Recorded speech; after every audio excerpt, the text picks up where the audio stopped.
Kuha ito mula sa BRP Cabra nitong Biyernes ng umaga habang sinasamahan ng resupply boats ng AFP patungong BRP Sierra Madre sa Ayungin Shoal. Makikita ang paghabol ng isang China Coast Guard vessel at muntik pang mabangga ang barko ng PCG. Nagkat din ang CCG vessel sa isa pang barko ng PCG, ang BRP Sindangan, at nag-dangerous maneuver. Ang mga insidenteng ito ang tinuligsa ni Defense Secretary Gilberto Teodoro Jr. Para sa kanya, irresponsable ang agresibong aksyon ng China. This is, to me, irresponsible behavior on the part of the Chinese Coast Guard. And I think that the world knows who is in the right here. Wala ngang water cannoning, pero mas delikado ang mga maniobra na ginawa nila sa mga kasama natin na Philippine Coast Guard. No? Dahil dito, binigyang diin ng kalihim ang kahalagaan ng pagpapalakas sa ating kakayahan na depensahan ng ating teritoryo.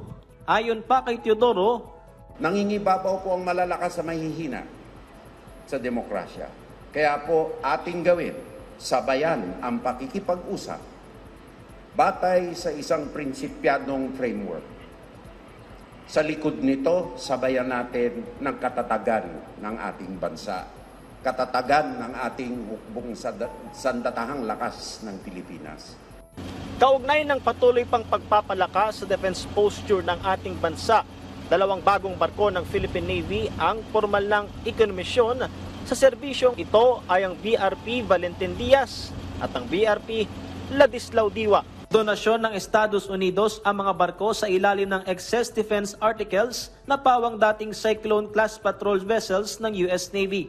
Ang BRP Valentin Diaz at BRP Ladislao Diwa ay may habang 55 metro na madaling makakapagmaniobra sa coastal at mas mababaw na bahagi ng karagatan na siyang akma sa patrol operations at surveillance.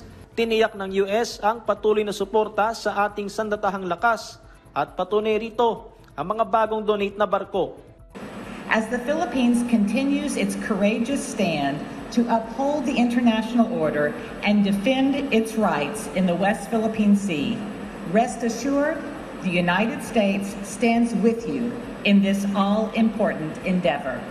Sabi ni Teodoro, magkakaroon ng re-strategization o re-horizoning sa modernisasyon ng AFP sa tulong ng mga kaalyadong bansa.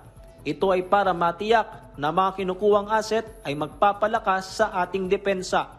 Kailangan ay ang modernisasyon na hindi piecemeal, kailangan interoperable at kailangan ito ay magkakaroon ng diferensya sa ating credible deterrent posture.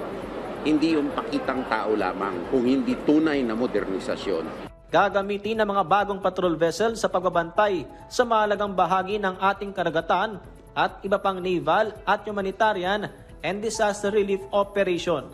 Patrick De Asos para sa Morning Show ng Bayan, Rise and Shine, Pilipinas.